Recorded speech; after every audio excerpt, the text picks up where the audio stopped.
Welcome to This Ability Podcast for our second episode this season. I'm Mary Baudoin, your host and podcast producer. Before we dive into this very special episode featuring the incredible autistic teens from the Red Oaks Coping School in Lafayette, I would like to take just a few minutes to give you a little backstory, especially for those of you who might be tuning in for the first time or who may not have heard our interview with Stephanie Creelo back in Season 1. Stephanie is the school administrator and owner of Red Oaks Coping. It's a cottage school in Lafayette, and her episode was one of the most eye-opening conversations that we had in Season 1. She introduced us to a radically compassionate, out-of-the-box approach to education, one that meets neurodivergent children exactly where they are, instead of trying to squeeze them into a mold that was never made for them in the first place. Red Oaks Coping does not operate like your typical school. At the cottage school, sitting in a desk all day is not a requirement. Standing, pacing, stepping out for a sensory break, it's all part of the flow. There's no punishment for not doing worksheets and no panic-inducing pressure to perform. Instead, the focus is on relationship, regulation, and respect. Children are given the space to trust their teachers, to trust their own bodies, and to learn at their own pace. That's the spirit behind Red Oaks Coping. It's not just about academics. It's about helping children to learn to recognize what their bodies need in moments of stress so that they can regulate, cope, and thrive in school and in the real world. Which brings us to today's episode. Now, this was not your typical quiet, polished podcast recording. Imagine cramming about 7 very enthusiastic teenagers plus myself and Stephanie into one small studio with only 4 microphones to share. There was some audio gymnastics involved, a lot of joyful interruptions, and more than a few moments where it felt like controlled chaos. But the kind of chaos that's full of heart, laughter, and honesty. These teenagers came ready to talk, and talk they did. You'll hear about what they love most about being at Red Oaks, the difference it made in their lives by attending, and what it feels like to finally be in a school where they don't have to mask who they are. They open up about fitting in or not, what it's like to navigate the world as autistic individuals, and, of course, their favorite video games. Because if you're going to have a bunch of teens in a room, you better believe gaming is going to come up. These young people are insightful, hilarious, and braver than they probably realize. So sit back, relax, and get ready to hear from the teens themselves. And now let's begin today's podcast.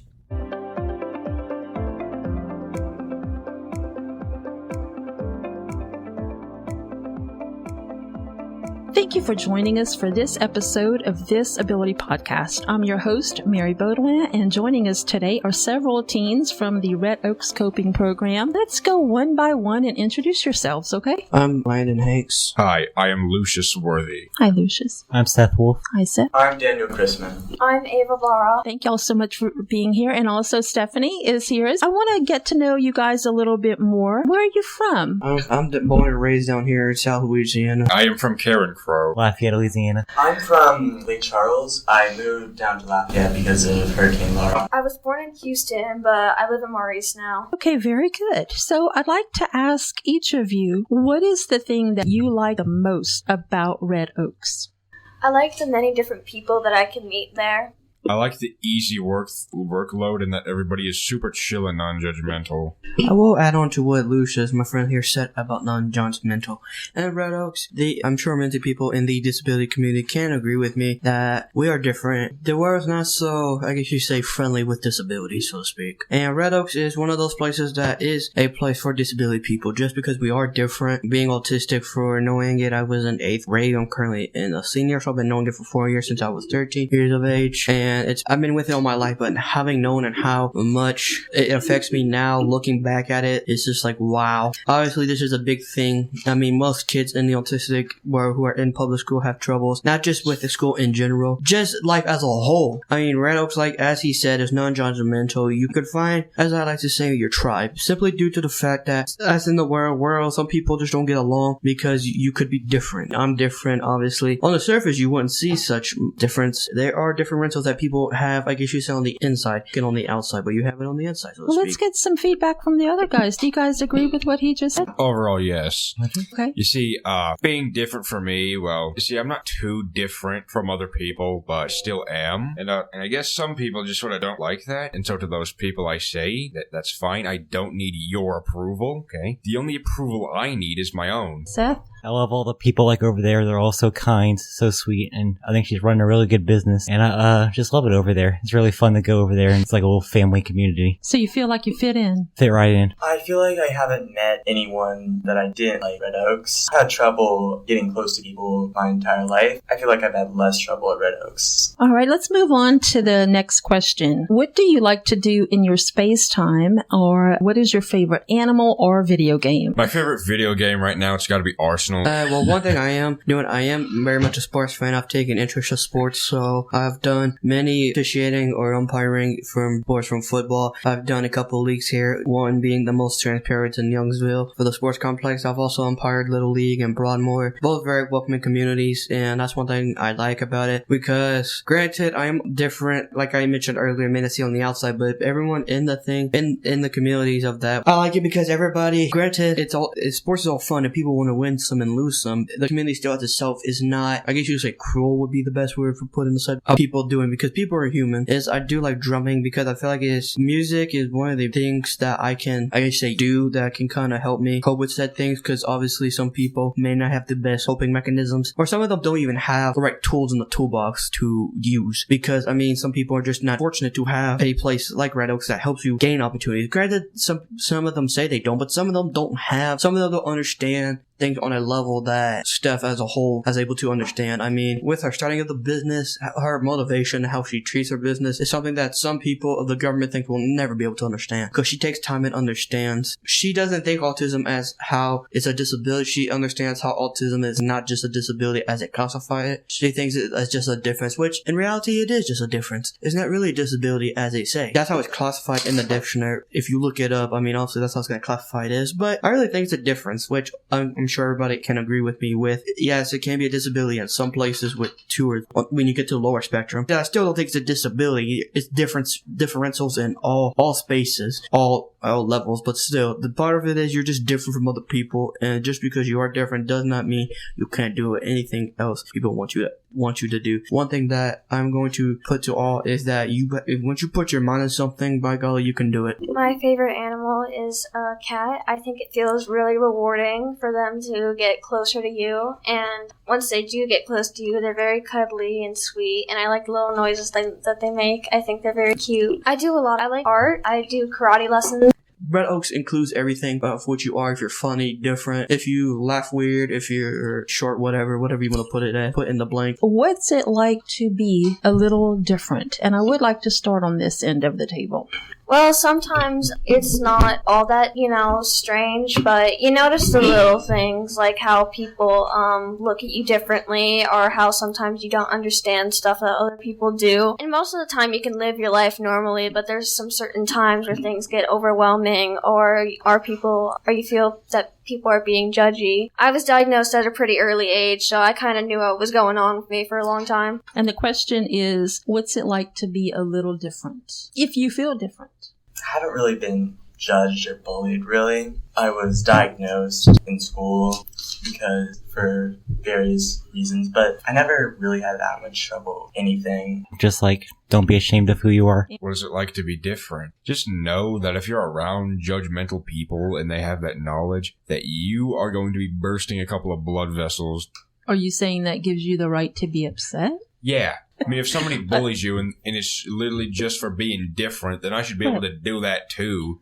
And then if you try to complain, you look like a hypocrite. I think it's justified to be upset. Mm-hmm. But the things you do in response may not be as justified, I guess. One thing I do want to mention about that, it's sometimes kind of hard because people can hurt you. I've known it because even I'm hurt about being different. Sometimes I think I'm just I don't understand what I was made for or why I'm even in the world to begin with. Because, I mean, just because I'm different, I feel like I should not be part of the society. And that's just hard because, as the old saying goes, life's not be a straight line, so to speak. You don't need a purpose to be allowed to live. Well, let me rephrase it. As to that point, I feel like, why me? There's also another question, going to be, why not me? Because I feel like with me being an advocate here within the disability community means that I can help other people who have felt my, I guess you say, pain, so to speak. I have something to add about you specifically, Landon, because you sat there and you said that you don't feel like you have a purpose, and sometimes you wonder why you're here. And I have been working with you for what? Like 4 years, something like that. Something like that, okay? There are plenty of purposes for you in this world. I can talk about the fact that we did food drive with Catholic Charities, and Landon took it upon himself to start his own, and he brought in more than 30% of the amount of food we had. Landon is the first one to take up for friends, first one to help a friend that's having a hard time and encourage a friend. You have a purpose. See, I love that. I love a friend that's encouraging too, because we all have bad days, right? Sometimes we just need some words from an encouraging friend. Seth, you had something you'd like to add? I'd like to add on to Miss Stephanie. I truly believe that, like Miss Stephanie said, everybody has a purpose. And God didn't just put you here for no reason. I think everybody has a purpose. You just gotta find that purpose. I do agree with you, but I'm going to know Miss Stephanie said, I guess, if this is not proof, I don't know what is. Our group does not allow bullying in any form of it. Let me just put it to you this way. Lucius, our friend, can be a little, how should I say? Point being is he had trouble controlling his emotions. That's what I'm going to leave it at. And it looks like we have somebody that just joined us in the studio. Steph, do you want to introduce this person or have this person introduce himself? My name's JT Hanley. I was born in Las Vegas, but I'm living in New Iberia, Louisiana. Let's move on to our next question, which is, how do you feel about returning to school, which I'm presuming starts next week? I don't want to go back to school. If you don't mind me asking, it's horrible. What makes it so horrible? I do want to ask that because, yes, being a former person in public school and not feeling it's the right environment for me, what do you hate about it? Most teens your age do not like school because, they'd rather be at home. But why do you not? The people! I'm going to a new school that is not at all connected to my middle school. I'm infinitely less nervous than I was last year. I know what I'm getting into. Honestly, it's not that bad. Not that bad. What's your favorite subject? I'm going to have to go math because last year, You're a math person, man. I am anti-math all the way. How do you like math? The thing is, if a bad subject can be great with a good teacher, and so last teacher was pretty terrible subject could be great with a good teacher. I do agree with Daniel. With the right guidance, something that you struggle in could be just because you struggle with it. I'm going to use, for example, I am terrible in English, but I feel like with the right guidance and with the right tools that I have, ultimately English could not be so bad for me with the right guidance whatsoever. So I do personally agree with that. That must have been a luxury for you guys. I think I might be the first person to ever say this, but low-key, I am hyped to go back to school because, see, school is alright for me because I like Red Oak's coping because it is superior to all public schools. We only go for like 3 days a week. The workload is non-stressful. Honestly, I don't think many people actually hate school. Like, at least at public school, from what I've seen, I don't think as many people hate school as much as they say they do because, it's more for the friends, really. Honestly, at this point, for a lot of people, school is mainly just a way to meet people. At the moment, school really isn't on my mind because I have recently had some stuff go on and my anxiety's been getting worse. So my normal everyday things I do, so just since I have a hard time always not being able to stop thinking, I'm also going to be having worries at school about other things. Sure. I like rotoscoping. It's really good. It helped me. I didn't do 7th or 8th grade. I went right to high school. Okay. And I was able to complete with straight A's, but I still had a lot of worries about I was doing stuff good. And then also something happened with my mom recently, so just worrying how a lot of medical problems. And it is okay if I list them out. I wouldn't say struggle, but I have depression, anxiety. I really would say I struggle with anxiety right now. I also have ADHD and autism, and I also have chronic back pain, so sitting in seats and like that or doing stuff can hurt. So the reason I say I've been struggling with anxiety is just mostly because I've been overthinking multiple times. And sometimes I could think with that type of diagnosis, you have to just take it one day at a time and not, like they say, take one step at a time. Don't look at the whole staircase, just one step at a time. Before we continue with our interview with the teenagers from Red Oaks, I think this is a good time to take a break and share a few excerpts from our Season 1 conversation with Stephanie Creelo, the school administrator and owner of Red Oaks Coping, because she explains the concept of the cottage school and why it's so different from a traditional classroom setting. She also talks about her advocacy and legislation to ensure that every special education classroom in Louisiana has funding for cameras. And lastly, the importance of group conversations with the students who may be internalizing a range of emotions. Tell us more about the cottage school. The cottage school is a very out-the-box idea. I remember in college learning about child-led education, and I just could not wrap my brain around what would that look like? How could the children lead the classroom? Of course, the first several years of teaching, I ran my classroom in a compulsive way. Your traditional schooling, everyone must sit down, the teacher's in the front of the room, and it went well for typical children. However, with children that have differences, neurological differences, sitting down in a desk all day can be very, very difficult. So the way we run the cottage school, sitting down is not a requirement. I have several kids that are kinesthetic learners. They like to stand up, move around, go in and out the room, and that's okay. We allow for that. We also do not force the kids to do any work, and we do not punish them. That's and it great. is the most amazing thing when you take the demands off. The kids just do it. Right. The first month or two, we work on establishing rapport. So a lot of the work we give in the first few weeks is below level because we want to establish that working relationship back and forth, and the kids feel successful. And so once they trust you and once they know you're going to be there for them if they struggle, they're willing to do anything you ask. Once you establish a rapport and a relationship with them, they probably want to exceed your expectations. Absolutely. So every day when they come in, they have a week's worth of math sitting at their desks. And they can, some days they'll do 4 pages. Some days they'll do 2 problems.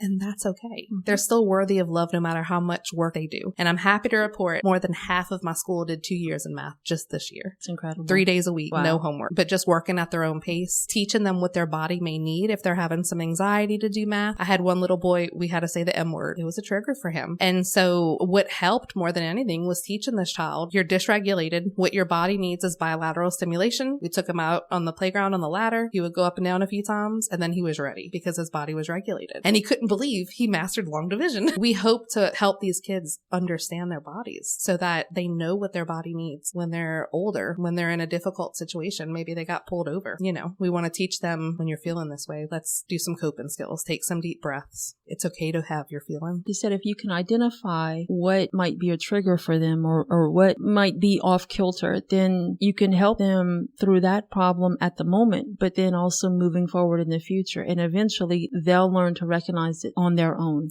Absolutely. And so what we try to tell parents is sometimes when they start at the cottage school, you'll see some behavior because it's almost like when you start seeing a counselor, you're unpacking some things. And especially our teenage clientele, when they come in, a lot of them have been holding in these emotions. We allow them to feel it. At first, it doesn't look good, but we're there for them. And we tell them we love them no matter what. Even if you have to take a break, staying in class, of course, is what we hope for. But if at any time these kids need a break, we tell them, they can step out. If they need a teacher, if they need co-regulation, we pull an aid and they can step out. And because the ratio is so small and we have 2 free times a day, I can pull the child and help them whatever they missed and get it done. So the children that attend this school, do they range in their neurological differences? Yes, we do not accept kids according to where they are cognitively or even physically. We have kids that are nonverbal. We have kids that are on a diploma track. So it's kind of a mixed bag. We do our intakes in a clinical way. Before you pay anything, we're going to get a sensory profile so that we know if your child likes to scream, we cannot put your child next to a kid or in the same class with a kid who might have some sensory sensitivities. Sure. We want to set them up to succeed. And the other students that you're taking all of that into consideration. Before school got compulsive, that's how it was. We were all in a room with teenagers and youngsters and they naturally help one another. Now in Louisiana, every single parish has funding for cameras for special needs classrooms. The issue is parents have to request it and most parents do not know that there's already money there for cameras. I didn't mean to interrupt you. Every parish in the state? Every parish in the state has funding for cameras in a self-contained sped class. Okay. So if, let's say I live in Rapides Parish and my child attends a school and they are in the special education class at that school, and as of now they don't have cameras in the class, who do I contact? Do I contact the school itself? If I was a parent, I would start at the school level. Okay. I would talk to administration at the school. Okay. If nothing gets done from there, then I would go to central office and see about this funding. So there is funding set aside for every school and there's 64 parishes in Louisiana. So that's amazing. Yeah. I mean, some of the smaller parishes, their funding's $100,000, but Lafayette Parish is a lot of money for cameras. And I think cameras, I have the perspective of a teacher and I also have the perspective of a special needs parent. Yeah. So to me, I think this is a wonderful thing, not just for protection for the children, but for protection for the teachers, training purposes. Right. To be able to tell a teacher coming in who's working with a child that may have difficulty to say, okay, look at this. This works. To show them a visual of what works for the child. When I speak on stuff like this, I'll always like to speak about not just our side, to think about the teacher. To me, this is a symptom of a bigger issue, and it's not that these teachers went into this profession. Nice. My teenagers really have a heart and passion to change the world. I mean, they are world changers. I tell them autism is a natural ability to think outside the box too. This business, I went into it thinking I'm going to help these children. Yeah, right. The first social group, I will never forget. I had a little guy that I was working one-on-one with, and when he would get upset, getting him a peppermint was like flipping the switch. And that goes against every parent and magazine. Whew, better not bring that up in ABA, okay? I mean, from every perspective, you look at that and it's like you're rewarding the kid for the behavior. However, giving this child a peppermint completely reset his brain. Mm-hmm. Why put the child through a meltdown if you can give him a peppermint and he's fine? So we're sitting around the table. It's the first social group. And this little guy says, I want to show a YouTube video. And I said, okay, as long as it's safe. If it gets unsafe, we have to shut the laptop. Of course, a few minutes in, it gets unsafe. I shut the laptop and he stood up and he pushed a chair behind him to where the chair flipped. And I got up. We had 4 kids sitting around the table. I got up and went and got peppermint, handed him a peppermint, took some deep breaths with him. While I was doing that, a little girl stood up, came around, picked up the chair and fixed it. And when we sat back down, another child reached across the table, held his hand and said, I lose control of my body too sometimes. And it was in that moment that I was like, these kids are amazing. Right. They're going to teach me. Yeah. And they have, man. Yeah. I mean, unbelievable. The love, the support. And now, if somebody does something wrong, we come together and we talk about it. Mm-hmm. And when you're vulnerable, it gives permission for other kids to be vulnerable. Yes. I had a situation where they were playing hide and seek and one little boy accidentally tagged the other little boy with his phone and it hurt him. The little boy picked up and threw something at him. Oh, wow. Well, that little guy went crying. And so I said, okay, everybody come together. Come on. We got to talk about some stuff. And we sat down in a circle and the little boy that was crying said, I don't know why I'm crying because usually I would have just hit him back. And I said, well, you're feeling your primary emotion. They all know anger is a secondary emotion. You don't typically feel anger first. You feel sadness, embarrassment, fear, all those primary emotions. And he said, well, I don't know why I'm feeling my primary emotion. I said, well, maybe because you feel like you can. Here, nobody's going to judge you for your tears. Through talking about it, the child that threw something had to leave because I cannot say that rock is a safe place if it's not. So the boy had to leave. He was apologizing. Well, then another little guy stood up and said, when my dad died, I was angry for a while. And my counselor helped me understand that it was really sadness. But he was listening to what the other two, what we were talking about, and he felt comfortable enough. And at the time, I knew his dad had passed away, but he didn't know I knew. And nobody else in the group knew. So I'm like, this child felt vulnerable enough to stand up and share that after his dad passed, he was angry. Truthfully, it was really sadness. Sometimes it takes them to see other people. And it's not to say, oh, you were bad. It's to say, listen, we all make mistakes. Let's come together. No, it's unreal the way they're willing to talk. They're willing to be vulnerable about different things. We had one little guy, he lost one of his close friends to suicide. And his mom called me. He's in our social group. She said, I'd really like for y'all to talk about it. And Mary, I didn't want to talk about it. I didn't want to touch that with a 10-foot pole because I know the statistics. Right. The leading cause of death in high functioning autistic young adults is suicide. And I'm working with 15 to 20 high function, not all autistic, but most. The Lord gave me the green light. So we brought it up. Some of the things these kids said, it was heartbreaking. However, I truly feel if you shine a light in the darkness must. And that's what happened. The end, a few of them were crying. I was crying. And that's such a good feeling when you can relate to what somebody's going through too, because then you feel like I'm not alone. It's absolutely necessary. What's the hierarchy of emotional needs? Well, it's connection. It's belonging. For those of you who would be graduating soon, what are your plans after graduation? Who in here would be graduating? That, unfortunately, is kind of been on my mind as of recent. As JT said, my anxiety has been about it as well because I feel like I'm worrying too much. I sometimes feel like look at the staircase as Miss Stephanie put, or as you put it, rather, that was my fault. As you put it, sometimes I look at the whole staircase when you just need to look at one step or two steps, because I feel sometimes when I look at the whole staircase, when I try to get up the staircase, I'm gonna fall down to the beginning because of how much I feel like if you walk up a step, you can only go down one. Try to go up the whole staircase, you go fall down two. But as to my plans with college, I'm most likely going to go to SLCC Community College. Because it's a smaller community, I'll be able to have more attention and help. As back to what I said with English not being my strong suit, I'll be able to get more guidance in that. Pretty soon, I'm going to become a high school freshman, so it's not going to be too far off before I start college. Good. Before I actually answer this question, I want to say I do think it is kind of strange that we have to decide what to do for the rest of our lives when we're only 18. And they say, like, oh, if you don't like it, you can just change your job. Well, it's not that easy, especially with the hiring process. I do have, like, a semblance of a plan. I haven't decided what college I'm going to yet, but I do have some career paths laid out for me. I've been thinking about careers with animals and careers in cooking. I really want to make all my dreams happen before I graduate. I do want to work. I would like to work at the airport because my dad's a pilot, and I would like to work maybe detail planes and stuff over there.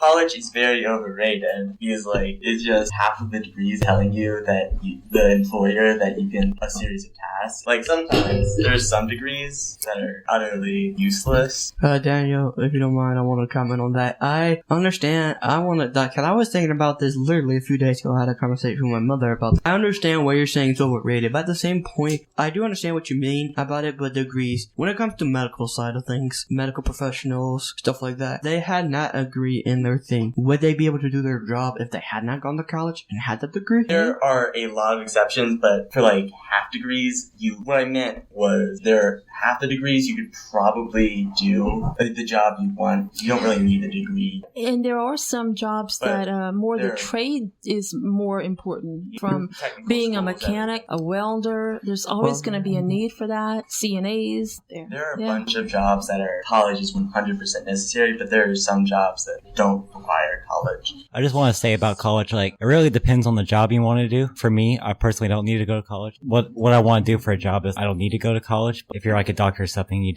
that's definitely good to have it. I want to be a content creator when I get older because it's been something I've dreamed about, and I'm passionate about some things, but one thing I'm definitely passionate about, and I spend all of my free time on, is games, watching YouTube, and paying people simply just because it's something that I've grown up watching, wanted to do. There is also some others I want to do, like music, and also I've been working on ideas for a game for about a year. I'm interested. What's the game about? It is kind of dark. Give us an idea of general plot. Think about a mountain and a person, and it's the end up for them, but it's their own doom. They stuff goes wrong, not wrong, just their anxiety kind of gets over them, and just they can't take it anymore after doing it. But it is genuinely going to be a dark game. But other than that, I want to say content creation, but that's what I was talking about earlier. My anxiety's really been mostly on that. I just have a Discord server full of just characters, weapons, the missions. You know, JT, I too had a video game idea. I will call it a Nyctophobia FPS. So basically, the game itself would be like physically dark, minimal lighting, right? The only thing you have is the flashlight on your M4. And it's basically like a horror game, but it's like also a FPS game. The main premise is basically the living human mercenaries versus demons and ghosts and spectry ghouls. I had a question for you, JT. Do you plan on being like a YouTuber who talks about your games that you make and stuff? No, it's going to be mostly gaming because, like, I just want to have fun doing it. That's a lot of people who will start off having fun, but then they only do it for the fun and happy, but it's then just draining. I want to do what I want to do.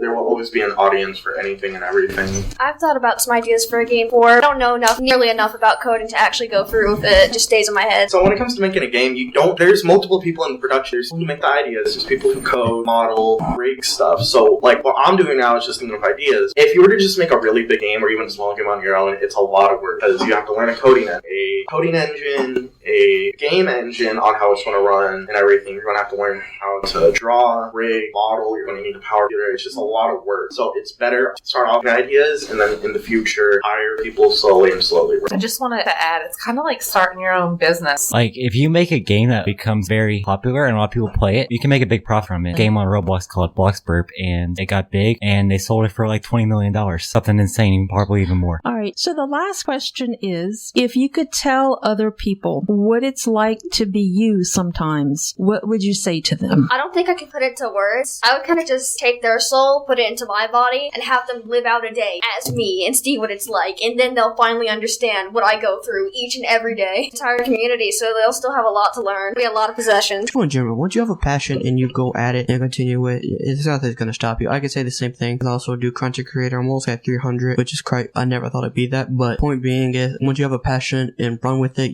it's going to become a pleasure. One thing that does stop me. It is one thing I've been bringing up a lot. It is my anxiety. I disagree with you. Only if you convince yourself of that. I meant for me that. Nothing can stop you, even something as simple as anxiety. Once you have the drive and have the power to do it, nothing's going to stop you, not even your anxiety. Granted, it may stop you for a moment, but it's not going to put a wreck in your plans. It's not going to wreck your train. It's weird. I think different than most of my kids my age. It's kind of hard to explain it how it is. It's awesome to be me. At the same time, it's not, because I feel weird and isolated, but at the same time, I know who I am, and I am who I am, and I like who I am. So it's essentially come down to on how I like it. But like Ava said, it's sometimes hard to put in words. You just have to, as you say, understand how it is to be in a person's point of view. What is it like to be me? Video games and beef-flavored instant ramen paired with generic brand root beer.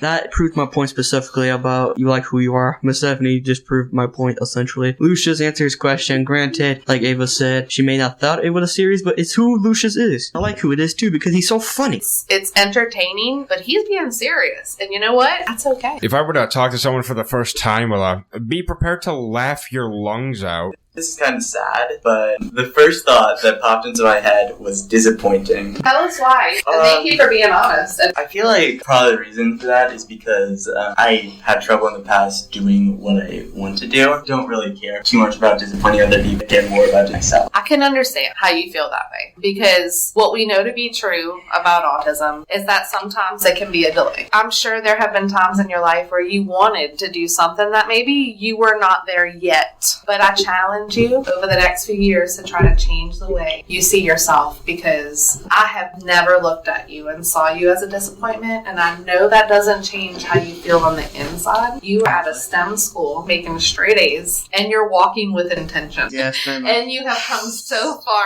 So basically, my math teacher, I was walking around randomly during lunch. Some random teacher that I did not know came up to me and said, "What are you doing?" And I said, "Nothing really, just walking around." And he said, "We walk with intention here." Wow. What does walking with intention look like? Do you just strut down the hallway? I'm going to show you. No, I and Daniel have talked about this. This is what They're not going to be able to see you. You just be She North is Korean skipping, soldier people. She marching is skipping down on the halls. podcast. I could only think of a couple words, but I feel I have a hard time explaining my own emotion and knowing how I feel sometimes. And then there's also just, I don't even know how to explain me or who I am sometimes. So who do I say I am? How to explain it is a hard one for me. Struggle with my mental health sometimes, so it's kind of one way I can put it. JT brings a level of kindness to our group with JT, because you're hilarious. This is a funny story about who you are is fun. This is when Ava had first come to hang out. God. Are you never going to let that go? Actually, I think it's Anyway, I'm never gonna let that down. But anyway, she was shy at first, which is how everybody, I mean, Seth can testify to that. Probably everyone who has been to the group can testify. It's scary meeting new people. And she was so nervous and so scared. And then the next thing you know, she's over here. She's come on her show. We played Cops and Robbers, and that turned into an interesting Cops and Robbers game. That's all I'm gonna say there. At the same time, Ava, I'm never going to let that down. But to the point I'm trying to make is, you came out of your shell and who you were, and it was fun who you were, and you seemed to like it, so it was fun. Don't matter what other people say, as long as your approval with your thing and how you like it, it's very fun. Ava came to hang out. She was pretty shy, and we're like, let's play Cops and Robbers. She's like, I don't know what I want to be. Next thing you know, she has a Nerf gun towards a fake baby doll. And she said, don't get any closer, I will shoot. It made me laugh so hard. And then we got to know who Ava was. I want to thank all of you for being here. I truly am proud of each and every one of y'all for coming to do something brand new. This is pretty vulnerable, okay? Talking about emotions and diagnoses and how it is to be different. And I'm just really proud of y'all for coming, taking on the challenge of something new. A few of y'all were really nervous to come, do something new, and y'all got over it. And I'm proud of y'all because y'all just are on y'all's first podcast. Life is like a road. If you go down the wrong path, you'll lose your sense of direction. So you should always make sure you're on the right path. This was fun. I'm gonna go now. Bye. Want to thank you for having me here, and it's very fun. You're welcome. Peace out. Very much happy that I was fortunate to podcast. Thank you for having me. All right, everybody, that's going to wrap up this episode of This Ability Podcast. Thank you for listening. I hope you all enjoyed that episode as much as I did. I want to thank the amazing teens from Red Oaks Coping for joining us, not just for showing up physically and squeezing into our studio, but for showing up emotionally, authentically, and wholeheartedly. Their stories were powerful, their personalities were bright, and their voices, each and every one, mattered. It's not always easy to speak your truth, especially as a young person navigating a world that doesn't always understand or accommodate you. But they did it with humor, with insight, and with strength. Next week on This Ability Podcast, we'll be spotlighting another amazing guest, Mary Frances Avera. Mary is a proud graduate of the UL Life program. UL Life is an acronym for Learning is for Everyone, an incredible, inclusive post-secondary program at the University of Louisiana at Lafayette, designed for students with intellectual disabilities. Mary's story is one of perseverance, self-discovery, and deep personal growth. She shares what it's like to attend college, make new friends, live on campus, and gain the skills to live more independently. She also talks about her hopes for the future, the importance of acceptance, her Catholic faith, and how education gave her confidence and a voice. So make sure to tune in next week for that inspiring conversation. Until then, I'm your host and producer, Mary Baudoin, for This Ability Podcast, where our goal is to inspire and enlighten others in the special needs community. Help us grow our audience by subscribing to our podcast on iHeartRadio, Spotify, YouTube, Amazon Music, Apple Podcasts, and other podcast networks. Additionally, if you enjoy listening to our podcast, help us to be discovered by leaving a rating or review of our episodes. This will connect us with other potential listeners and help us to expand our audience. From all of us at This Ability Podcast, we thank you for your ongoing support of our mission to unveil stories that inspire and enlighten others in the special needs community.